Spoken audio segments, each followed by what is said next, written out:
Hey there, you guys. My name is John Domenico, aka the self-declared Mondavi of Denver. I'm coming at you today from Balistreri Vineyards, and I'm here with my brother Raymond Domenico, and we're going to talk about a little bit of wine. The Mondavi of Denver? But it's self-declared. I mean, at least when I'm in desperate need of a haircut, I have the decency to put on a hat. Flaunt it when you got it, man. Yeah, but it's like a little too much of like a cool dad look. I'm not so sure how I feel about it. Okay. Yeah. Speaking of dads, Father's Day, just around the bend, not that far off. And we have this fun new Petit Verdot that we're going to be releasing, and it's going to be on sale between now and Father's Day.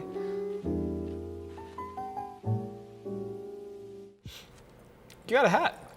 You still have yours. We can't talk about wine now. Got to give the people what they want. Yeah, right? Yeah, so this is Petit Verdot. As mentioned before, this is, again, blending varietal. Typically, traditionally, you'll see it out of the south of France, Bordeaux, France, where you're only really seeing a little bit. Typically 10% is blended in with like your Cab or Merlot. It again depends on where you are in Bordeaux.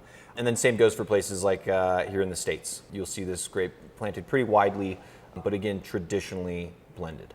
So why is it that the French are using Verdot as like a pat of butter and we're coming at people with a whole stick? That's a good one. Yeah, so you don't need a whole lot. The thing about Verdot. We're talking about Verdot. Yeah, I think so. Verdot. Is that you don't need a whole lot. It's really adding color. It's adding tannin, kind of giving a lot of structure to the wine. You'll notice, again, very dark complexion. It is somewhat of like a seasoning, whereas, again, why it's so unique that we have 100%. So explain to me, so the French are using this kind of as a seasoning. What happens, like what is different between, say, growing the grapes, like this is a Colorado Verdot. So what's different about growing the grapes here in Colorado as opposed to what the French are doing with it in Bordeaux? Yeah, so it's different because in France, you have a little bit of a cooler climate, and so they don't typically get very ripe. Whereas here in Colorado or like California, right, you'll see a lot more sunlight. There's just a hotter climate in general. The grape itself is very vigorous, so you're going to have to control yields a little bit more. So you keep that concentration, which we certainly see here. So again, a much more riper expression than elsewhere in the world. And again, just kind of like a bolder presence. When it's young like this, you see all of that intense fruit. Again, very postured. It's a pretty bold wine. But as they age, they'll develop like some floral qualities, and then... And what would you say about this wine? Like, how is this wine right now? I mean, we're talking 2017, so it's not super old, 3 years old, right? So what are we seeing on this wine right now? How's the balance? I mean, I think it's awesome. Like, this is a wine that you don't want to be like intimidated by for the summertime, just because it is so big and kind of robust. It still has like this unique freshness to it. This is a really unique one too, because typically, wines around here, we typically do about a year in oak. This went an entire 2 years in fairly new American oak. So like there is a certain oak presence to this wine. But yeah, I don't think that it really, the oak doesn't get in front of the fruit that's going on here either. You do get this nice like hint of like dill on the aromatics. So dill, like, would I be pairing this, say, with like my pickle spears? No one is pairing with pickles. Well, that seems kind of like an omniscient, definitive answer. I didn't know he was back there, but yeah, nothing. You don't want to pair this with pickles. Yeah, this is more of like a barbecue wine. Okay. So food, hit me with all the food pairings. Yeah. Barbecue, what else? What am I going to be? So this is He's going to sneak up on me. I know.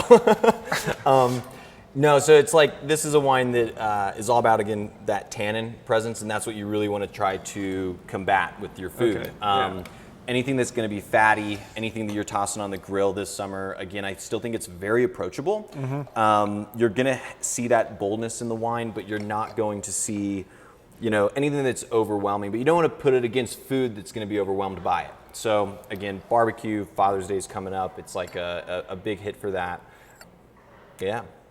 Cool. So say I don't want to drink this wine right away, or I want to buy a whole case to commemorate 2020. For sure. No one wants to commemorate that. But you know what I mean? Like if I want to age this wine.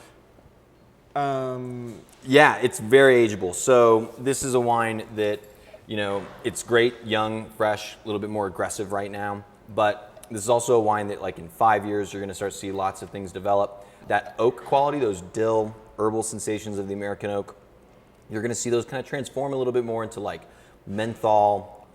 The wine itself is then going to give off a lot of like cocoa, spices, and again, I think that floral tone will start to kind of accentuate itself over time as well. Oh, cool. But easily 10, 15 years as well. These things stand up. Again, Verdot is a bold kind of wine of longevity.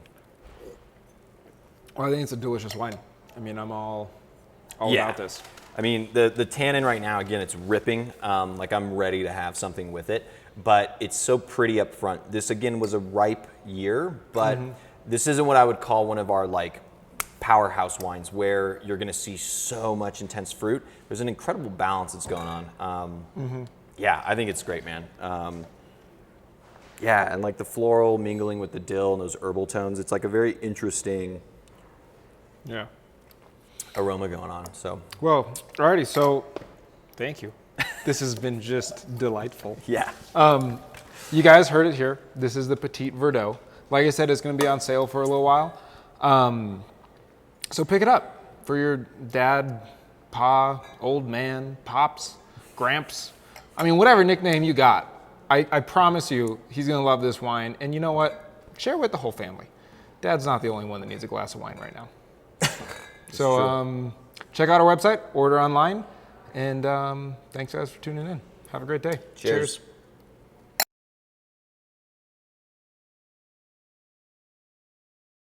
Today, right? We got a full Verdot. We did it. All the way. 100%.